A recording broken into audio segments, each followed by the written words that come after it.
Um,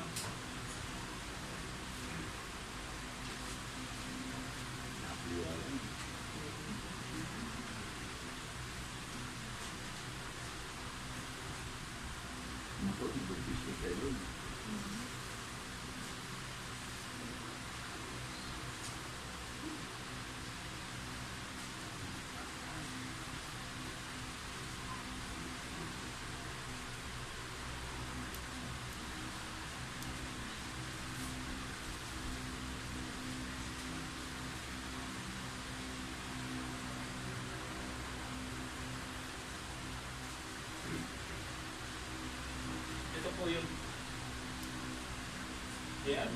kasi nagtanong si classmate ng dito, bakit nasira?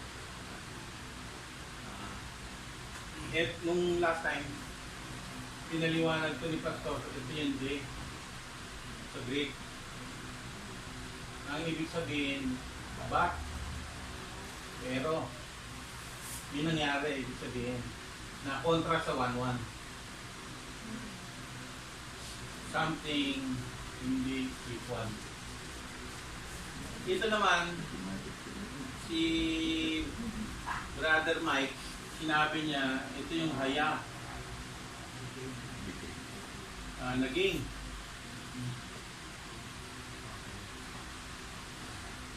Ito naman,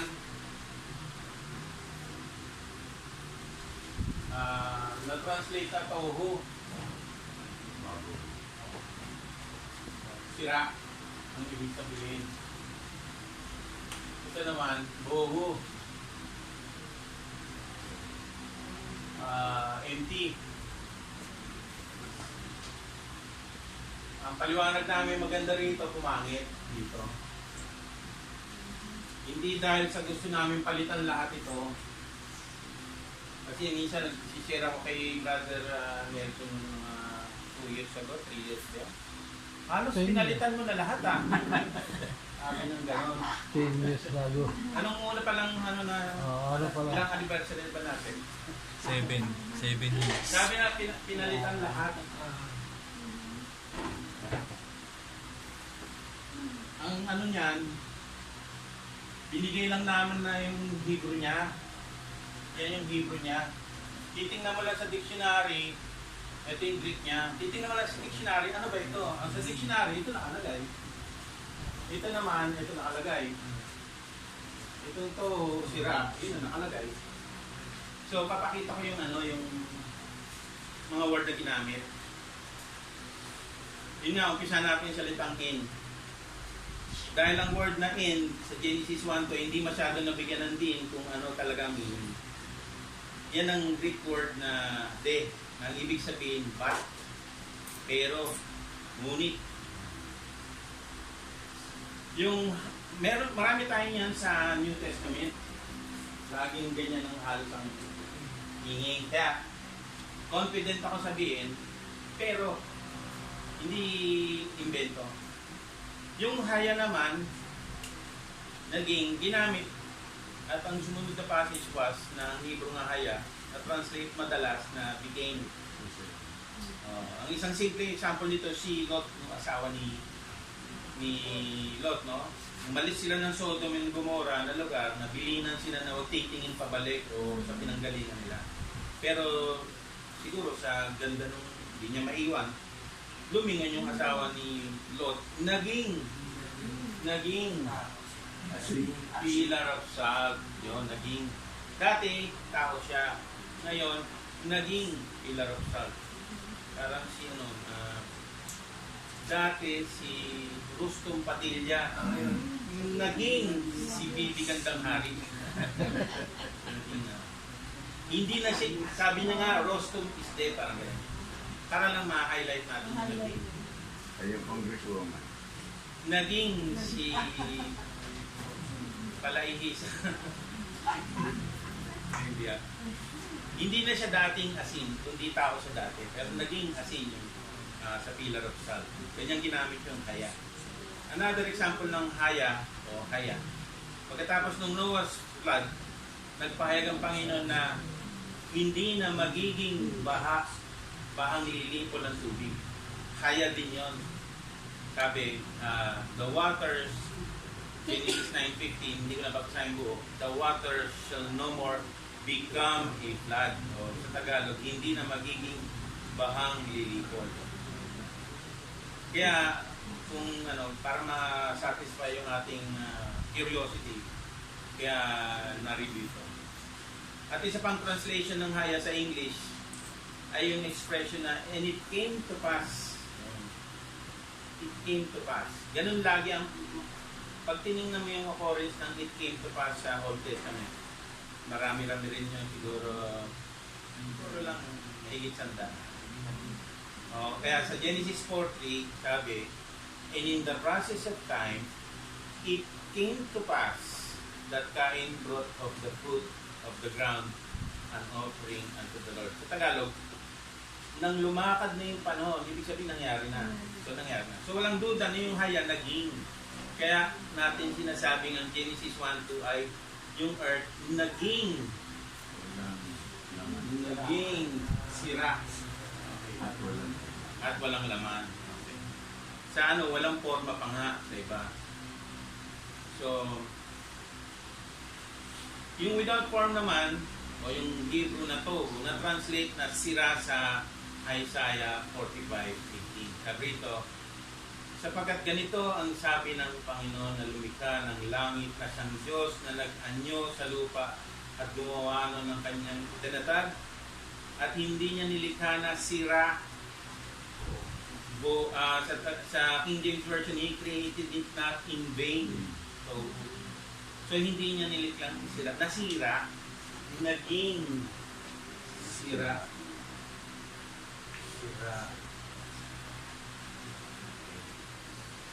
Sa Deuteronomy 32:10, tinawag itong waste, basura. Nakita raw si Jacob in a desert land, Deuteronomy 32:10, and in the waste, howling wilderness. So forth, so on. Sa Tagalog version, sa kapanglawan. Hindi maganda, negative. At ginamit naman ng toho, gamit ang Tagalog ang salitang walang kabuluhan, Isaiah 29:21.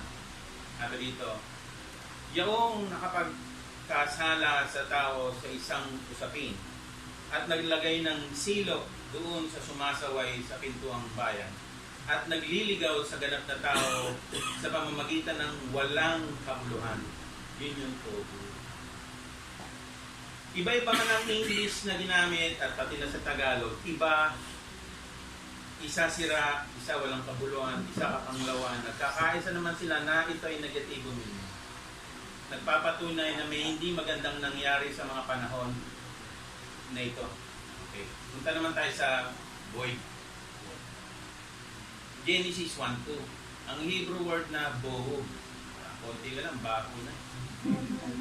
Ang gamit nito sa King James sa Isaiah 34:11 ay emptiness. Okay. Sabi dito, kawalan sa Tagalog version. The stones of emptiness, bohu. Okay. Dagdag pa rito, sa akin, tinatawag ko itong hindi man nakasulat na hatol ito o judgment. Meron kasi ito sa panahon ni Noah. Kasi Noah's flood, pwede natin tawagin judgment yung nangyari rito sa mundo eh. Diba binaha? Parusa yun.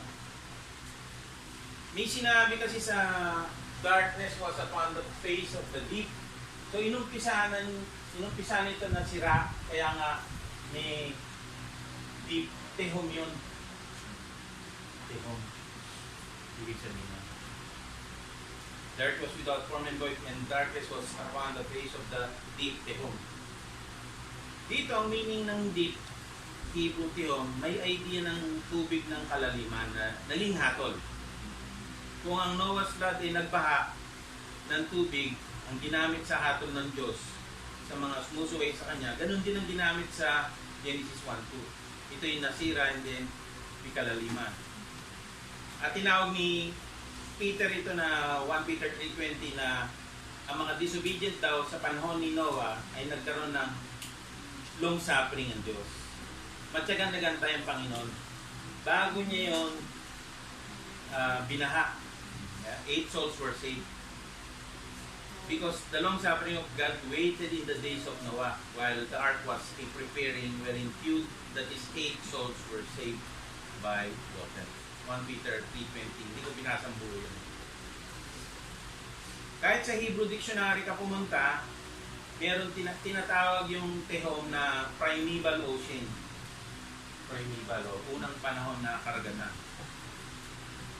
So meron ng karagatan, pero inumpisa na walang forma na. Kasi dito nga naging na sila. Sa Genesis 7:11 na time ni Noah, at kukumpara mo yung tehom na yan, hindi nga ito tinutukay muli itong deep na to hanggat hindi natin mabasa yung record ng flood sa Genesis 7:11 at saka Genesis 8:2 na isa rin kakatulan. Sa panahon naman po ni Noah nang ito ay magsimula ng bumaha na bahagi ng hatol sa sanlibutan, ginamit din yung deep tehom nung sinabing in the 600th year of Noah's life, in the 2nd month and 7th day of the month, the same day were all the fountains of the great deep. Yung great deep doon, yung tehom, yung lubhang kalaliman, broken up, and the windows of heaven were open. Okay. Tubig sa taas, tubig sa deep, lumabas, kaya madali lang bumaha. Yun. And sa Genesis 8:2, the fountains also of the deep, tehom, and the windows of heaven were stopped, napahintunan, kasi ayaw na ng Diyos. Tama na yung baha na yun. Pinahinto na, and the rain from heaven was restrained, o napigil na. Ngayon doon naman tayo sa dry land. Dry. Yung salitang dry, yabesha.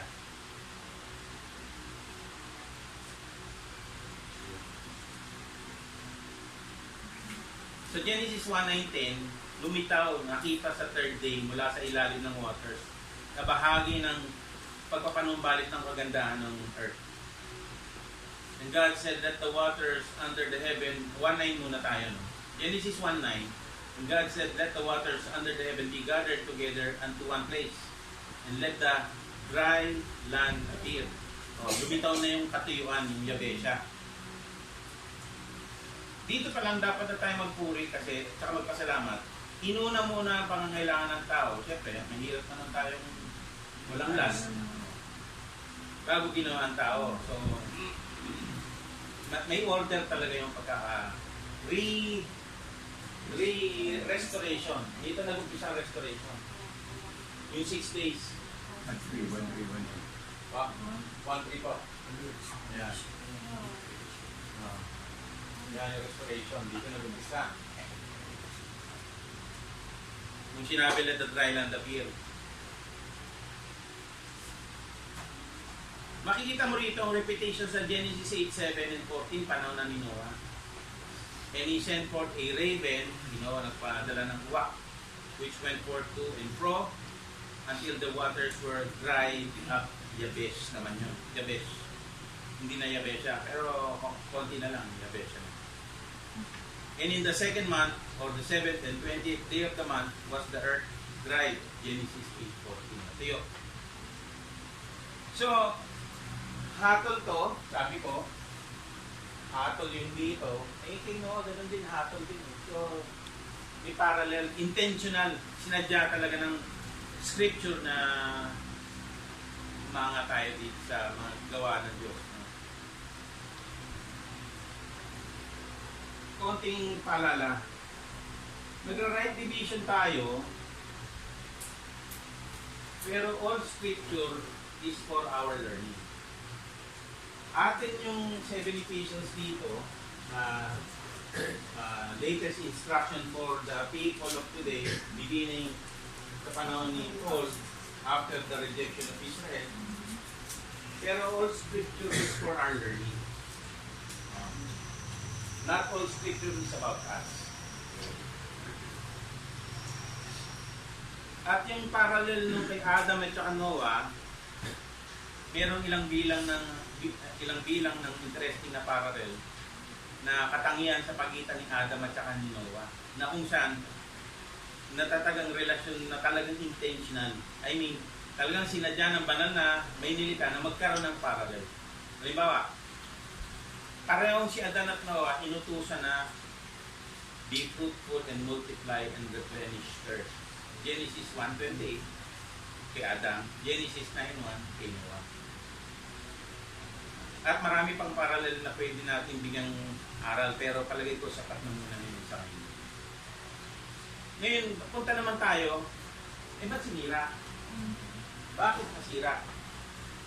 Sino nagsira? Hindi ko alam. Sino ang posibleng may kagagawa? Anong posibleng dahilan? Ang dati kong pag-aralan na na-share ko na dati, mga angelic being ang nagdala sa kalagayang overthrow. Tinatawag namin kasi itong overthrow sa pag-aaral na.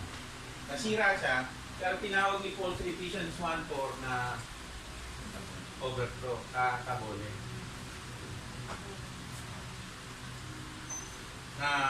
Nakailang lesson na tayo, katabole, nasira. Ang ibig sabihin. Actually, nung si Satan itatapon dito, somewhere here, inihagis, katabalo. Katabalo. Konti na lang, katabole na. Okay. So, mga nilalang ang nakikita kong nagdala sa kalagayang pinaliwanag nga sa Genesis 1:2 na kasira. Sa mga nagdaang pag-aaral natin, marami akong nabigay na example ng katabole na tinutukoy na kasiraan ito without form and void na pinag-aaralan natin.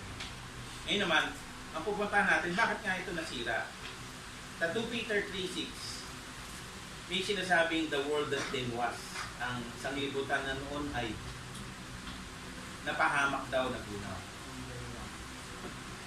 Whereby the world that then was being overflowed with water, perish. Katakluso yung overflow. Katakluso. Ang tanong, konektado kaya yung mga tinawag sa Ephesians sa before 1:2, no? Kasi heavenly places nga eh. Yun yung lagi naming pinapaliwanag. Konektado ba ang Ephesians saints at yung mga naniniwala rito? Kaya ako natanong to. Kasi ang mga taong pinili dito napili bago pa nasira o bago pa nag-overflow. So malakas ang implikasyon o pahiwatig na konektado ang pagkakapili sa saints na pupunta sa heavenly places dahil sa rebellion na nangyari dito.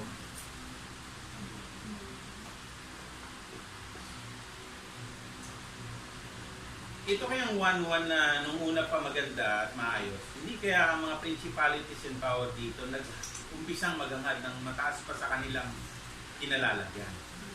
At kaya ito nasira sa 1:2. Hindi kaya. Noon, I would say, wala akong verse. Lucifer pa siya.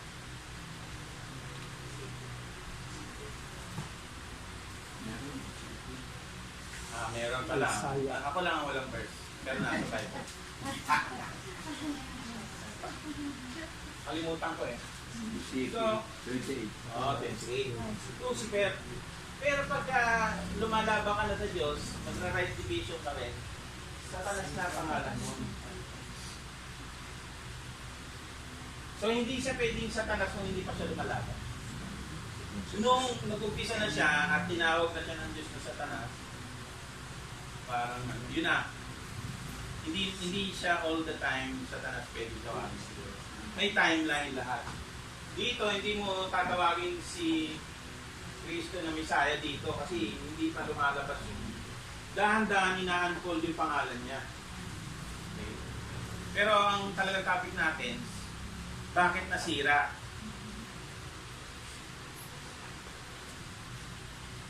Sa Isaiah 24:21, may expression dyan ng mga high ones on high. Hindi ko babasahin buo kasi maubos yung ating verses. Baka hindi ko makasabi na. The Lord shall punish the host of the high ones that are on high. Etc. Ang tanong lang naman dito sa passage na ito, bakit mapaparasahan ng Panginoon ng mga high ones on high kung wala itong ginawang masama? Yung word pa lang na parusa, nagpapahiwatig na may ginawa silang masama sa mga nakaraang panahon. Doon sa dito, sa Genesis, mayroong binabanggit dito na serpent, mayroong binabanggit na cherubim, hindi man lang pinaliwanag sa Genesis, at ba't biglang may sumulpot na ganyan? Ba't may cherubim? Meron silang prior existence. Yan ang gusto ko sabihin. Sabi nga sa Genesis 3:24, He drove out the man and he placed the place of the Garden of Eden, cherubims, and a flaming sword which turned every way to keep the way of the tree of life. So ang tanong nga, bakit walang explanation, no? About the serpents and origin of cherubim? Na malaman mo lang ang explanation sa mga succeeding books, yung mga latter books na. Ang pangalan niya naman, Ano po? Isaiah 14:12. Son of the morning po? Apa? Lucifer. Lucifer. Yan parang naalala ko na nga. Sa Hebrews 2:5, may suggestion ng mga angel, walang magiging sakop sa darating na world. Kasi kung may, yung world dito ay kumene, hindi siya cosmos. Yung lupang bahagi ng mundo, Inhabited earth. inhabited earth, it is part of the globe. Okay? Walang sakop ang angel, di masakit sa tenga ng angel yun. Okay? So pag binasa mo nga Hebrews 2:5, hindi ito pinasakop. Ito sabi, for unto the angels hath he not put in subjection. Hath he not put in subjection. Hindi niya ipinasakop sa mga anghel sa Tagalog version. May idea na wala silang papel, nasasakop sila sa darating na world. Okay. Ang tanong, bakit naman sila alisan ng papel? Yun, we could deduct from the passage, may ginawa silang hindi maganda sa mga nakaraang panahon. Ano, parang mga insinuation yung sinasabi ko, Pastor, ano? Yung namimintang. Pero mamaya, marami pa. So, sa Hebrews 2:7 naman, patungkol kay Kristo, sa kanya ipapasakop. Thou made him a little lower than the angel. Sino yun? Si Kristo. Thou crowned him with glory and honor. Pinutungan siya ng, pinurunan siya ng glory and honor. And did set him over the works of your hands. Siya'y inilagay mo sa ibabaw ng mga gawa ng iyong mga kamay. So, kanina hindi pinasakop sa angel. Hindi naman, part pa din ng Hebrews 2:5-2:7 na kinaroonan ni Kristo. Kahit mababa siya kaysa sa mga angel, sa kanya naman. And no wonder kung may glory siya noon, matadagdagan pa nga yung glory niya sa darating na panahon.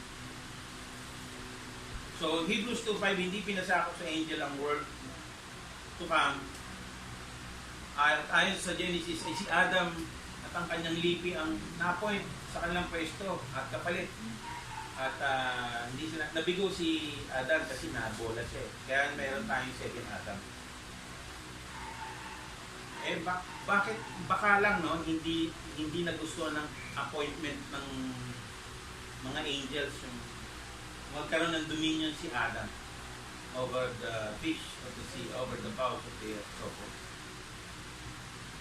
In a way, sa aming pag-uusap sa kapiyan, bukod pa dito, parang tayo yung sagot sa conflict of the ages. Sa tinatakbo ng usapan namin yung mystery group. At para tuloy may idea ko na parang hindi sila makapayag na bakit ito magkakaroon ng dominion sa mundo. I mean, si Christ and the rest of the Christ followers would benefit from it. Hanggang sa pumasok na nga yung Paul, dinamay na rin nila yung tao sa rebellion nila by influencing in the affairs of men.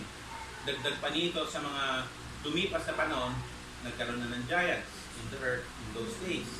Tapos nagkaroon ng further corruption and meddling with the affairs of men, Genesis 6. Pagkalipas ng ilang panahon, no? From Adam to Abraham, if we visit Appendix 50 ng Companion Bible, would span 2,000 years. Isa sa mga pinakailaman ng angels sa tao is sa kanya tayo makinig. Inagaw niya yung attention ng tao who's supposedly bound to listen to his maker. So man today, as I observed personally, Kapag wala ka kay Kristo, you will always sort out many ways and inventions. Maghahanap ka ng pamamaraan na para bumuti at paunlarin mo yung buhay mo sa mundong ginagalawan mo na walang hingingin tulong o tumatangging humingi umasa sa Diyos o nakalimutan na ang Diyos. Tuloy, lalong natatago ang katotohanan kapag ang tao ay tumatanggi sa katotohanan ng Diyos, sa kabutihan ng Diyos, which is yung kanyang salita, hindi yung ma-experience mo later on sa buhay. Ika nga, mabuhay kang walang Diyos na kinakapitan, self-sufficient life na walang Diyos na nakasandal. Nakasandal ka sa intention, ways of men, na nakikita natin sa affairs of this world. Na masasabi nga nating, no matter how successful in life ang tao, or unsuccessful, all go into one place. As one dies, so dies the other. Talagang, ang pupuntahan natin, death na eh. Kaya ang offer, resurrection, libre. At dahil itong pagkaka-appoint sa tao to have dominion in the recreation of the ruined world, probably led the serpent to grab what was rightfully to man, leading to the redemption of man. Natubos tuloy ang tao na talaga naman plano na ng Diyos na kanina. So bilang resulta, dapat sa scripture na lang tayo magpunta at tanungin mismo ang Panginoon ayon sa nakasulat ng Dalang Santo.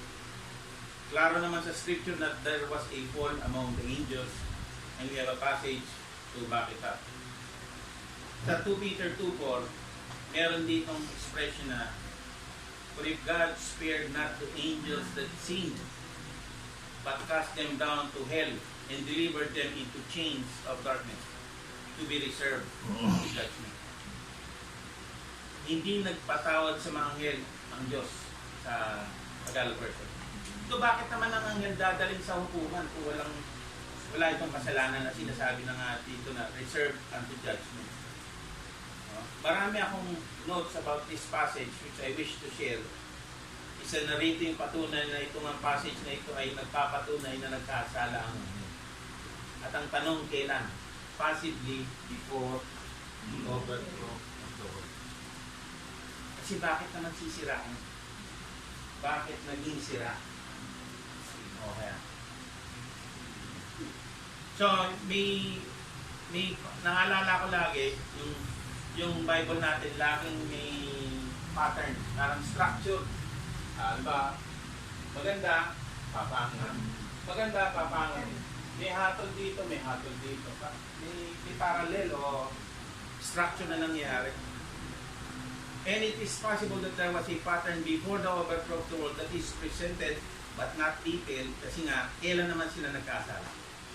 Do you have a record when? I would say without emphasizing or insisting na malamang before the overthrow. At ang isang tanong, bakit ko nilagay dun sa overthrow nga? Bakit naman nga i-overthrow? Yung 1, 2, kung walang aberya nangyari.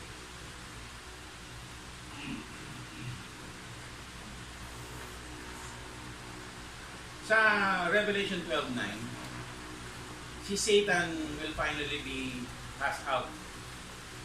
Ihahagis. May binabanggit din ditong good angels at bad angels, no? Sa 1 Peter 3:22, angels and authorities and powers being made subject unto Him, referring to Christ. Ang mga kapamahalaan at ang mga kapangyarihan ipinasakop sa Kanya. Bakit naman ipapasakop kung lahat naman ay maayos? And besides, Christ must rule, no? So malinaw na si Kristo under authority niya o itong mga angels ito. Bakit naman ipapailalim sa Kanya? Dati pinabayaan ng Panginoon na sila, magrebelde. Ngayon, pinasakop na sa Panginoon, later on, hindi pa totally sa ngayon kasi marami pang unbeliever.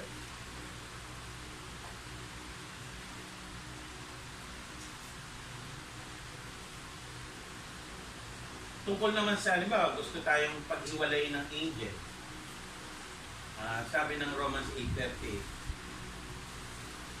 for I am persuaded that neither death, nor life, nor angels, kahit angel pa yun, nor principalities, nor powers, nor things present, nor things to come, so forth and so on, nor height, nor depth, nor any other creature shall be able to separate us from the love of God. So, which is in Christ Jesus our Lord. Buti na lang, kay Kristo tayo. So, ilang nor, neither din ito, no? Hindi pa rin mapag-iwalay ang isang believer sa love of God, which is in Christ. But the main point is, walang anghel na pwedeng makapagpahiwalay ito. So, pwedeng sumusubok sila.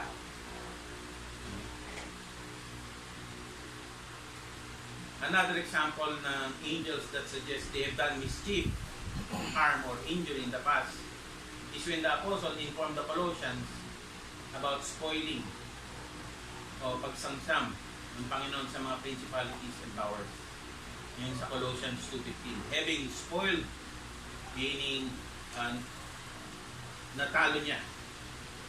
Sa dictionary it says, natalo niya, na-disarmahan niya itong mga principalities and powers. He made a show of them openly, triumphing over them.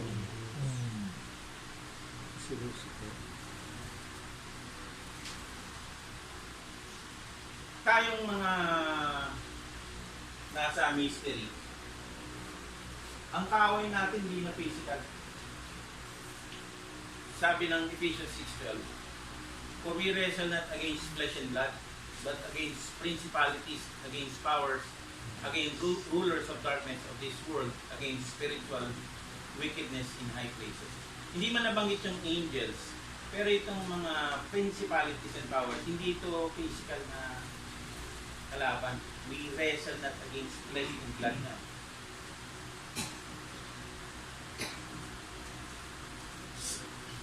Sa Matthew 25:41, ang context nagsasuggest na apoy ay inihanda for the devil and his angel. Okay. Why would the Lord prepare such fire sa angels kung wala itong ginawang masama? Then shall he say also unto them on the left hand, depart from me, ye cursed, into everlasting fire, prepared for the devil and his angel. Ang tanong nga, bakit naman sila i-curse? Ba't sila susumpahin? Sa fire, ba't ilalagay sa fire? Wala silang ginawang kasalanan. So, very much in harmony with our subject matter. Bakit nagkaroon ng sira dyan? Pag overseer ka o obispo ka sa panahon natin, sa 1 Timothy 3:6, ang advice ni Paul, huwag daw kukuha ng novice o baguhan na magtuturo. Lest being lifted up with pride, he fall into the condemnation of the devil. Mahulog sa kaparusahan ng diablo. So there is a chance that the devil can or may have a hand toward sa atin, kahit hindi novice, kahit hindi baguhan, kahit na matagal na, basta pahinahin mo lang yung nature. Huwag ka na magbasa. Huwag ka na mag-aral. Palitan mo ng YouTube tsaka Facebook. Okay. Hindi mo naman sin. Kanina ka pala ron. Parang ako. Pero dapat bumalik eh. Bumalik. So, andyan naman yung konsensya kung safeguard. So, moreover, he must have a good report of them which are without. Yung mga wala sa faith, sabi ng 1 Timothy 3:7, lest he fall into reproach and snare of the devil. Isa pa, sa Revelation 12:10, tinawag si Satanas na the accuser. Ang Tagalog, taga-sumbong. Nagsusumbong. Another Tagalog, nagpaparata. Yan ang hilig niya magparata. Ano yung sinasabi niya sa mga nanunulsol siya? Parang yung ginawa niya kay Job. Pag binasa mo yung Job, sinusulsulan niya ang Panginoon na hindi maganda tungkol kay Job. Lumabas si Job sa katapusan ng kwento, ginto. Ginto yung kanyang buhay. Pagkatao niya, ginto. Sa test ng fire of life na pagkahirap-hirap, nagtagumpay siya. Sa Hebrews 2:2, sabi rito, for if the word spoken by the angels was steadfast, in every transgression and disobedience, kung meron man sila ng transgression yan, at saka disobedience, anong nangyari? Receive a just recompense of reward. Tumanggap ng matuwid na parusa na kabayaran. So, ang Diyos na just, alam ko, napag-aralan na namin, hindi, wala nagkudyok sa kanila para gawin yung mali. Pusa nilang ginawa. Ang tao, inudyukan, inudyukan. Kaya siguro sa ating nagkatawang taong Panginoon.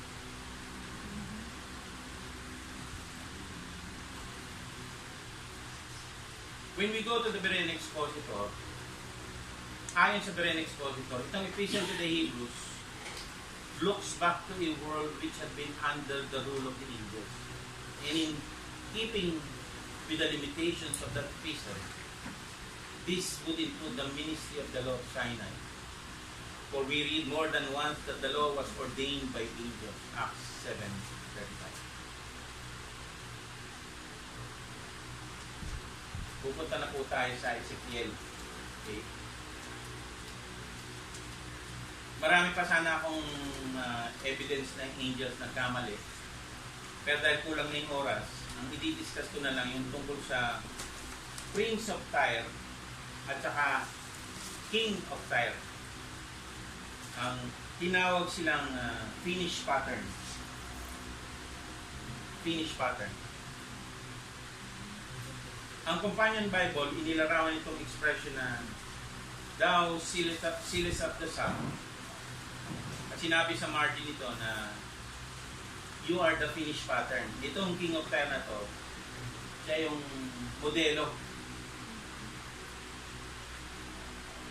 Ang Hebrew nito, hindi ko na susulat, toknit, ang pangit eh.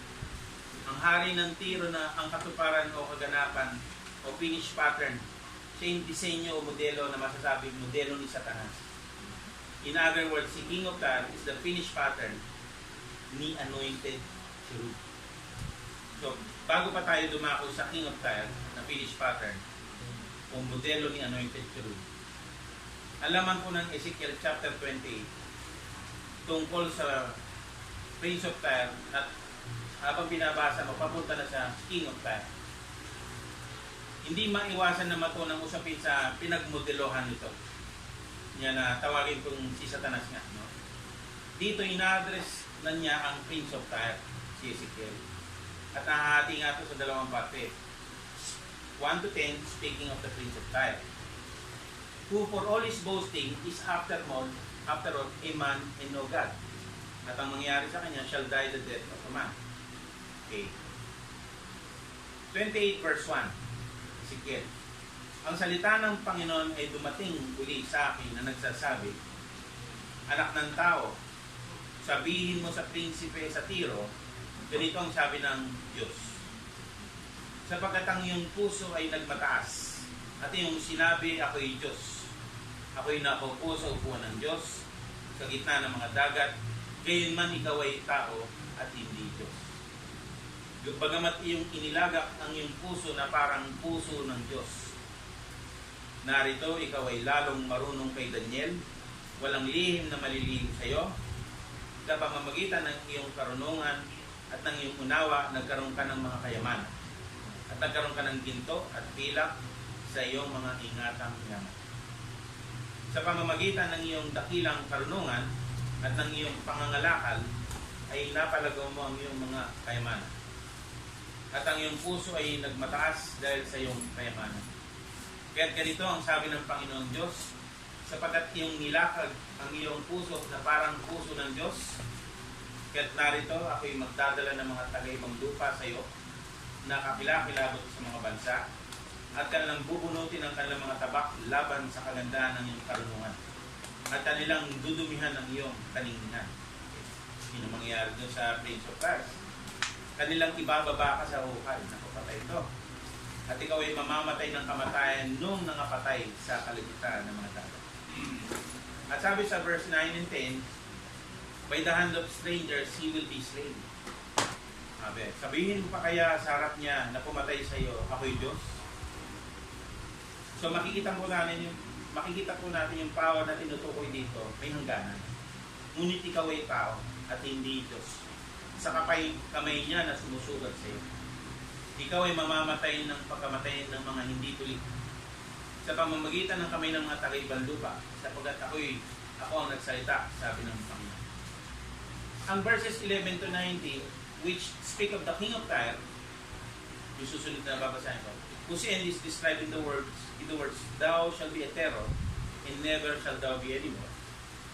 Itong passage pababa, pwede na natin sabihin, hindi na patungkol sa king of Tyre o tao, itong mga sasabihin ni Ezekiel, kundi sa isang mas mataas na spiritual being, na ayon sa verse 19, sabi rito, start tayo sa verse 11 muna. No? Bukod dito yung ang salita ng Panginoon dumating sa akin na nagsasabi, Son of man, anak ng tao, panughayon mo ang hari na sa Tiro. At sabihin mo sa kanya, ganito ang sabi ng Panginoon. Kanina, Prince of Tyre, ngayon, King of Tyre na. No? Iyong tinatakan ng kabuuan na puno ng karunungan at sakdal ng kagandahan. Yung spiritual being na ito, umabalik na sa mas maagang panahon. Kasi si King of Tyre, somewhere here sinulat panahon ni Ezekiel. Mula kay Adan ng Abraham, 2,000 na yan. Mula rito papunta kay Christ, 2,000. Basta higit 2,000 na. Yung Garden of Eden nandito somewhere here. Somewhere here. Sasabihin sa kanya itong King of Tyre, but tinutuko yung Garden of Eden dito na ilang daang taon na nakalimutan. So meron siyang pinariringgan sa tanan. Ikaw ay nasa Eden na halamanan ng Diyos, Ezekiel 28:30. Lahat ng mahalagang bato ay yung kasuotan. Yung sagyo, topasyo, diamante, beryl, onyx, so forth, so on. Ang pagkayari ng iyong pandereta at ang iyong plauta ay napasayo sa karawan ng ikaw ay lalangin ay nangahanda.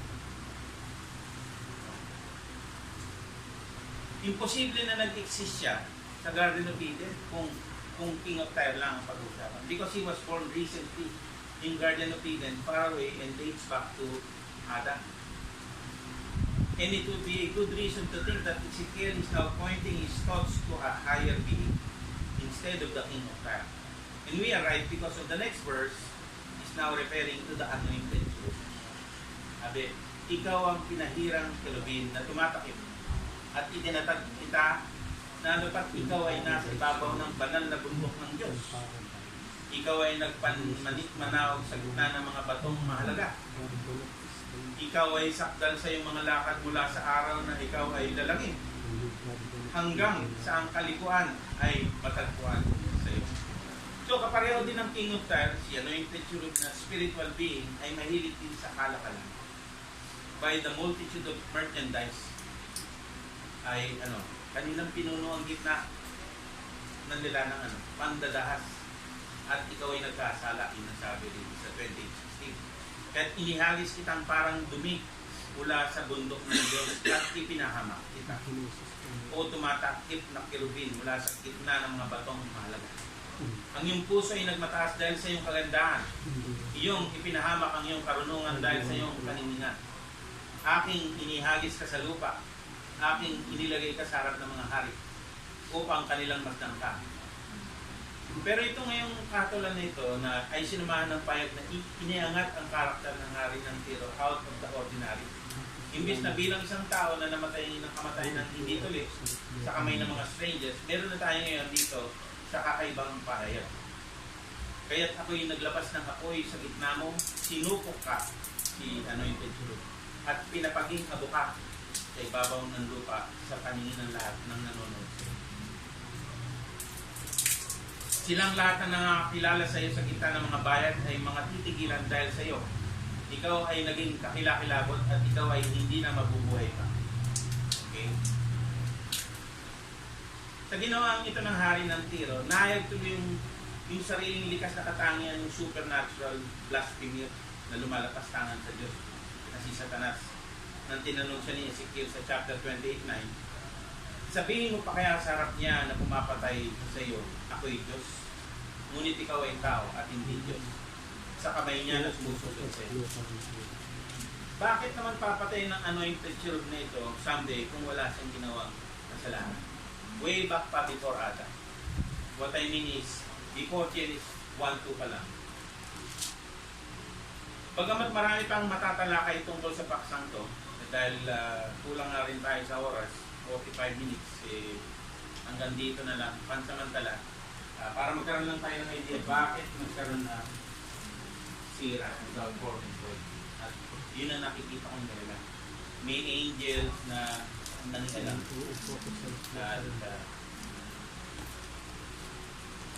dito na lang po.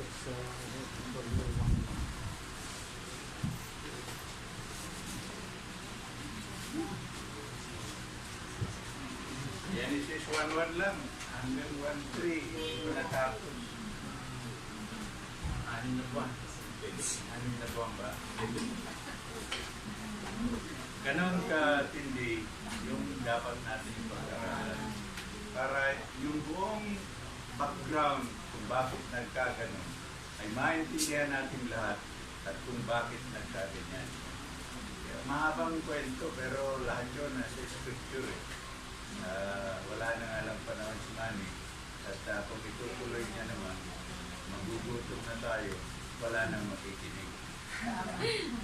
Basta nagugutom ng tao, hindi na nakikinig.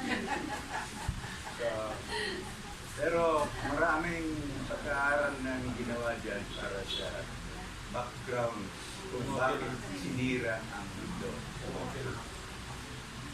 Okay, pasalamat tayo. Isa na lang, meron kasi yung nandun sa Ezekiel 28:19, yung parusa sa kanya sa pamagitan ng apoy, ang sabi, hindi na mabubuhay muli. Gusto rin mamamatay. Mamamatay si Satanas. Pero sa doktrina ng trichotomos, si Satanas hindi mamamatay forever and ever. Pati yung taong makasalanan, forever and ever din sa impyerno, sa lake of fire. Kawawan mo kayo pag ikaw ay nandun. So, mabuti na lang tayo, panglangin tayo. Pero yung mga unbeliever, kawawa naman. Hindi naman totoo yun eh. Basta, nilagay ka sa lake of fire, mamamatay ka talaga. Wala yung you will live there forever and ever. Pero mo habang, hindi, ang totoo nun, ang salita dapat habang buhay. Buhay. Pag nilagay ka na ron, patay. Habang buhay lang, dilaglag ka yung mga 30 seconds. Habang buhay ka, 30 seconds. Pagkatapos ng 30 seconds, patay. Habang patay ka. Okay, shall we just look to the Lord in prayer, knowing many things that are of God. Thank you again, Heavenly Father, for giving us a time to consider Thy Word rightly divided. We thank you for all the ministries that you have given to each one of us. We pray that you will help us understand all of this, that we might be a light into this world. We thank you for all these things in the name of our Lord and Christ Jesus. Amen.